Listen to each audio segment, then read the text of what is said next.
Hai semua, gimana kabar kamu hari ini? Masih tetap semangat dan penuh harapan kan?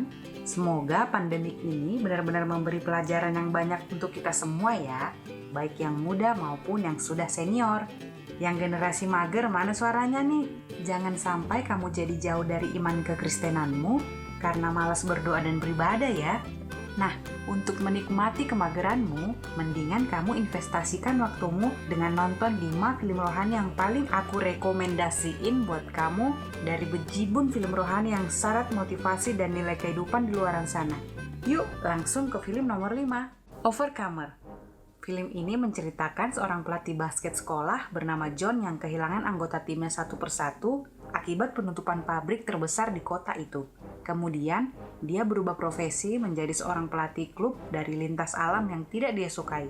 Dan itu pun hanya beranggotakan seorang murid perempuan penderita asma, Hannah Scott. Saat John putus asa, John secara tidak sengaja bertemu seorang tunanetra di rumah sakit yang bernama Thomas. Thomas adalah seorang mantan atlet dan pemenang lari jarak jauh lintas alam.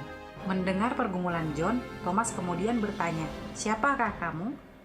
John memberikan banyak jawaban, tetapi semua jawaban itu kurang tepat menurut Thomas. Jawaban yang paling tepat menurutnya adalah, "Aku adalah pengikut Kristus. Aku adalah anak Allah." Ini bagian yang paling menarik dan penuh nilai rohani di film ini. Kalau seandainya kita menjawab bahwa saya adalah seorang suami, atau istri, atau orang tua, atau anak, maka itu adalah jawaban yang kurang tepat, karena tanggung jawab itu bisa berubah juga. Jadi apa jawaban yang benar? Seperti kata Thomas, jawaban yang benar adalah saya anak Allah. Itu harus menjadi identitas kita sebagai pengikut Kristus dan harus kita wujudkan dalam perbuatan kita sehari-hari. Setelah mendapat peneguhan dari Thomas, John bersama istrinya mulai bertekun dalam doa. Benar-benar menunjukkan bagaimana seharusnya keluarga Kristiani bertindak, selalu mengandalkan Tuhan, berdoa bersama, memohon kekuatan, bimbingan, dan pertolongan dari Tuhan. Lalu mereka mempertemukan Hannah dan Thomas yang ternyata adalah ayah kandungnya.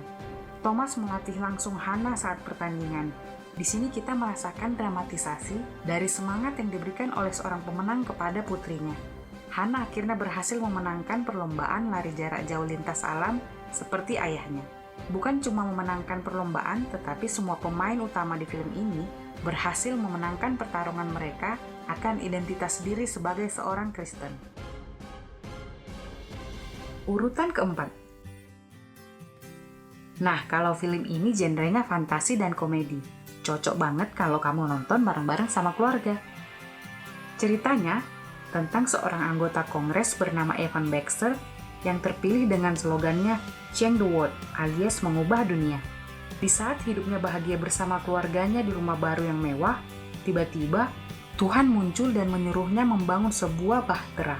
Peralatan dan kayu dikirim ke halaman rumahnya, lalu disusul pasangan-pasangan binatang yang mengikutinya kemanapun dia pergi. Kemudian rambut dan janggutnya tumbuh lebat, serta pakaian orang nomaden, beserta tongkatnya pun membuat penampilannya benar-benar seperti Nabi Nuh. Orang-orang mulai memandang aneh terhadapnya, begitu pula istrinya. Lalu Tuhan datang kepada istrinya dan berkata, "Izinkan saya menanyakan sesuatu. Jika seseorang berdoa untuk kesabaran, menurut Anda, Tuhan memberi mereka kesabaran, atau apakah Dia memberi mereka kesempatan untuk bersabar jika dia berdoa memohon keberanian? Apakah Tuhan memberinya keberanian, atau apakah Dia memberinya kesempatan untuk menjadi berani? Jika seseorang berdoa agar keluarganya lebih dekat, apakah menurut Anda Tuhan menyengat mereka dengan perasaan hangat yang kabur, atau apakah Dia memberi mereka kesempatan untuk saling mencintai?" Wow, dalam banget kan artinya? Akhirnya istri dan anak-anak Evan pun ikut membantu membuat bahtera tersebut. Hingga air bah pun datang dan Evan bisa menyelamatkan banyak orang dan binatang. Nomor 3, I'm Not Ashamed. Film ini diangkat dari sebuah buku jurnal seorang remaja bernama Rachel Joy Scott yang menjadi salah satu korban dari aksi teror yang dilakukan temannya sendiri yang merupakan sasaran bully di sekolah.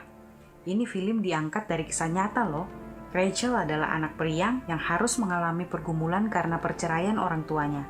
Waktu Rachel kecil, dia menggambar tangannya di belakang lemari dan berharap bisa menyentuh banyak kehidupan orang. Namun saat dia berumur 17 tahun, Rachel mengalami pergumulan berat. Di satu sisi, ia sadar jika terang-terangan menyatakan imannya kepada teman-temannya, temannya akan menganggapnya aneh, sok suci, bahkan kehilangan teman. Rachel pun jatuh cinta pada lelaki populer di sekolahnya dan terlibat dalam pertunjukan drama, terbawa arus pergaulan bebas teman-temannya yang akrab dengan seks, rokok, dan pesta pora. Rachel mengalami kekeringan iman dan depresi karena dikhianati sahabatnya sendiri. Dalam kegamangannya, ia pun mencoba untuk bunuh diri. Beruntung dia diajak ke sebuah perkumpulan doa bernama Breakthrough. Rachel menemukan orang-orang yang mengalami penderitaan dan kekecewaan yang mirip dengannya. Rachel dipertemukan dengan tunawisma muda bernama Nathan Gallard yang akhirnya membantu Nate keluar dari permasalahannya dan menjadi teman baiknya. Jatuh bangun Rachel mengikuti Tuhan, ia meyakini apa yang dia percaya, sekalipun semua orang pergi meninggalkannya. Nomor 2. Yang satu ini jangan sampai terlewatkan ya. Ceritanya mengajarkan kita tentang pentingnya berdoa. Doa menjadi sangat penting untuk kesuburan imanmu, karena doa adalah sarana penting untuk kita bisa berkomunikasi dengan Tuhan. Dengan berdoa, kita jadi lebih kuat dan siap untuk peperangan apapun. Di dalam doa, kita panjatkan peperangan kita melawan musuh. Musuh yang dimaksud bukan seseorang yang jahat atau orang yang melawan kita, namun pergumulan hati yang bisa mempengaruhi cara pandang kita terhadap orang lain, masalah yang membuat kita jadi kehilangan kesabaran, serta segala persoalan yang kita hadapi. Untuk menghadapi musuh tersebut, kita perlu strategi perang yang dalam konteks ini adalah berdoa dengan penuh keyakinan. Cerita di film ini mengisahkan Nyonya Clara, seorang janda yang menceritakan tentang lemari pakaian yang di film ini disebut war room kepada Liz, seorang agen properti yang akan menjual rumah Nyonya Clara. Di dalam lemari pakaian tersebut, Nyonya Clara menuliskan semua doa-doanya dan menempelkannya ke dinding. Liz yang mendengarkan rahasia Nyonya Clara saat itu sedang mengalami konflik di rumah tangganya. Sehingga Liz jadi rajin mendengarkan strategi-strategi dari Nyonya Clara. Lewat pertemuan-pertemuan dengan Nyonya Clara yang berikutnya, pikiran Liz jadi semakin terbuka bahwa sesungguhnya ia butuh untuk dipulihkan. Butuh berdoa. Tapi untuk memulai berdoa ternyata tidak mudah. Namun, Liz tidak menyerah. Dia terus mencoba sampai akhirnya dia bisa fokus berdoa dan mulai masuk dalam peperangan rohani. Banyak pesan yang bisa diambil melalui film ini. Terutama bagaimana sih kita bisa sabar dalam menghadapi persoalan, tetap berbuat baik sama orang lain, walaupun orang itu sudah jahat sama kita. Dijamin deh, kamu akan terpikat juga dengan film ini. Nah, kita sudah sampai di nomor 1. Film yang aku rekomendasikan di peringkat pertama adalah Facing the Giant. Aku pertama kali menonton film ini di waktu aku mengalami keterpurukan. Jadi ngena banget dan ngeboost semangatku pada saat itu. Dari film ini, aku belajar untuk tetap yakin Tuhan akan melakukan yang terbaik untuk kita selama kita terus mengerahkan seluruh kemampuan kita. Let us do our best and God do the rest. Di film ini diceritakan seorang pelatih bernama Grant Taylor yang gagal membawa tim yang sudah dilatihnya selama 6 tahun. Selain itu, Grant juga kehilangan kepercayaan dari pengurus sekolah dan juga rendahnya moral bertanding dari tim yang dipimpinnya. Grant putus asa terhadap tim yang dia latih. Di tengah-tengah keputusasaannya, Grant Taylor akhirnya bertemu dengan seorang lelaki tua yang sering datang ke ruang loker dan mendoakan setiap siswa. Pertemuan Grant dengan lelaki tersebut mengingatkan kembali Grant pentingnya makna kehidupan dan keyakinan kepada kekuatan Tuhan. Akhirnya, Grant pun kembali memiliki kepercayaan dan keyakinannya dari Tuhan. Grant Taylor menetapkan misi dan visi tim football yang dilatihnya adalah untuk mengagungkan Tuhan. Mereka memiliki semboyan, God, if we win, we'll praise you. If we lose, we'll praise you. Yang berarti menang atau kalah, kami akan tetap memuliakan Tuhan. Perlahan-lahan, Grant berhasil meningkatkan kembali motivasi seluruh anggota tim. Salah satu adegan penuh emosional yang tidak bisa terlupakan dari film ini adalah saat Grant meminta Brock yang merupakan anggota tim paling berpengaruh untuk melakukan death crawl, yaitu berjalan merangkak dengan menggendong seorang teman di punggung. Brock pada awalnya diminta untuk melakukan death crawl dengan mata tertutup sejauh 50 yard. Akan tetapi, Grant dengan sengaja meminta Brock untuk terus melakukannya sampai sejauh di atas target yang ditetapkan. Akhirnya, Brock berhasil membuktikan bahwa ia mampu melakukan death crawl di sepanjang lapangan.